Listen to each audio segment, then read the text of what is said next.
மக்களில் வாழ்ந்த வாழும் கடவுள் எங்கள் பாசமிகு தலைவர் மாண்புமிகு புரட்சியாளர் கேப்டன் அவர்களை வணங்கி இன்னைக்கு இந்த வீடியோவில் என்ன பார்க்க போறோம்னா, இப்போ லைவ்ல ஒரு நியூஸ் போயிட்டு இருக்கு.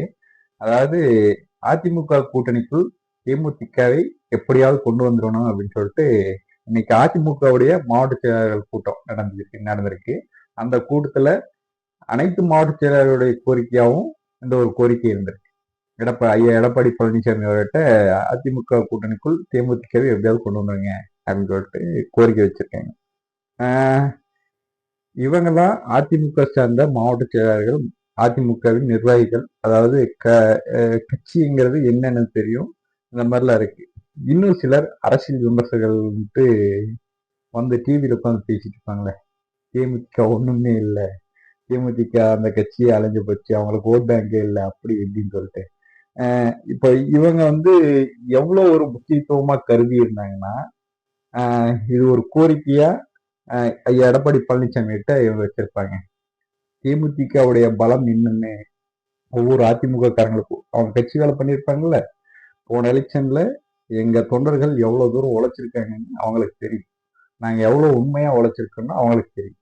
இன்னைக்கு இருக்கிற கூட்டணி கட்சிகள்லயே எங்களை மாதிரி ஒரு கூட்டணி தர்மத்தை கடைபிடித்து உழைத்த ஒரு தொண்டர்கள் யாரும் இருக்க மாட்டாங்க. அவங்களுக்கே தெரியும், அது அவங்க மனசாட்சிக்கு தெரிஞ்சுதான் அவங்க வந்து எங்களை வந்து எப்படியாவது கூட்டணிக்குள்ள கொண்டு வரணும் அப்படிங்கறது ஒரு கோரிக்கையை வச்சிருக்காங்க.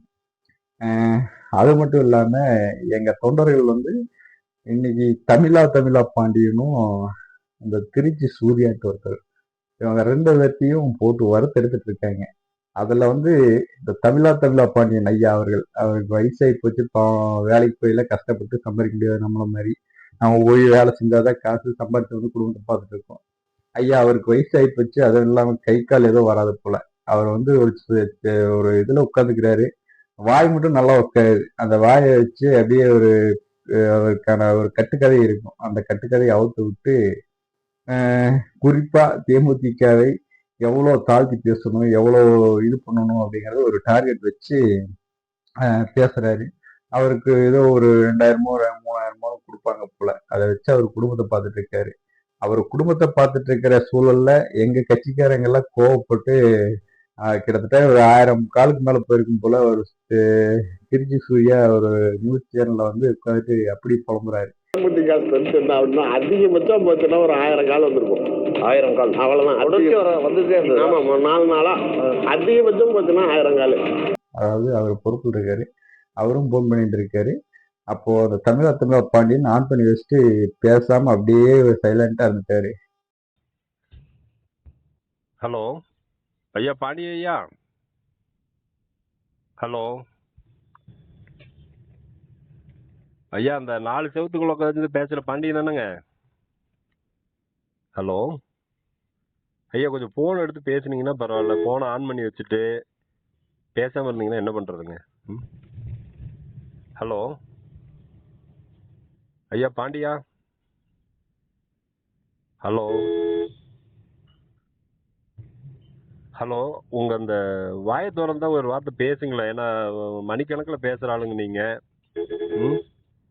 கேப்டன் குடும்பத்தை வச்சு ரொம்ப ஒரு எப்படி சொல்றது, எந்த அளவுக்கு இழிவா பேசணுமோ அதை விட ரொம்ப கீழ்த்தரமா பேசுற ஆளுங்க நீங்க. இப்போ ஒரு வார்த்தை கொஞ்சம் போன் எடுத்து பேசுங்களேன். தமிழ்நாடே தெய்வமா மதிக்கிற ஒரு தலைவரோட குடும்பத்தை வச்சு எவ்வளவு கீழ்த்தரமா பேசணுமோ பேசுறீங்க.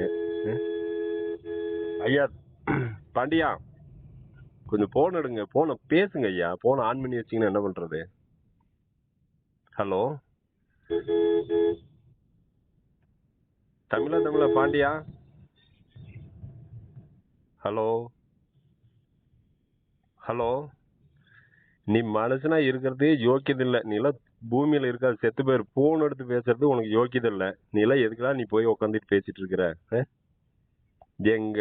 எங்க கேப்டனோட குடும்பத்தை வச்சு பேசுறது உனக்குலாம் ஒரு துளி அளவு உனக்குலாம் தகுதி இல்லை. முடிஞ்சா நீ ஆம்பளையா இருந்தா போன் எடுத்து பேசு, சரியா? எப்படி சொல்றது, நீங்க ஒரு கருத்து வைக்கிறீங்க, அந்த கருத்தை உண்மைத்தன்மையை அறிந்து கொள்ள அவங்க கால் பண்றாங்க. அந்த காலுக்கு நீங்க ரெஸ்பாண்ட் பண்ணிக்கணும்ல. இன்னைக்கு 1000 பேர் போன் பண்றாங்க, என்ன தரைக்குறையா பேசுறாங்க அப்படின்னு திருப்பி சூர்யா ஒரு இதுல வந்து பேசிட்டு இருக்காரு. அப்ப இவரு அதத்தன் பண்ணாரு, நீங்க பேசுறதுக்கு உண்மையா பொய்யா எங்க அண்ணியார் பேரம் பேசுனது நீங்க காட்டுங்க அப்படின்னு சொல்லிதான் கேக்குறாங்க அவங்க. அப்ப நீங்க உண்மை சொல்லியிருந்தீங்கன்னா அதுக்கான ரீசன் சொல்லிட்டு போக வேண்டியது தானே. இன்னைக்கு அதிமுகவில் உள்ள அத்தனை பேருக்கும் தெரிஞ்சிருக்கு தேமுதிகவோட பவர் என்னன்ட்டு. நிச்சயமா ஒரு நாள் தேமுதிக வெல்லும். நன்றி, வணக்கம். நான் என்றும் கேப்டன் தோன்றேன்.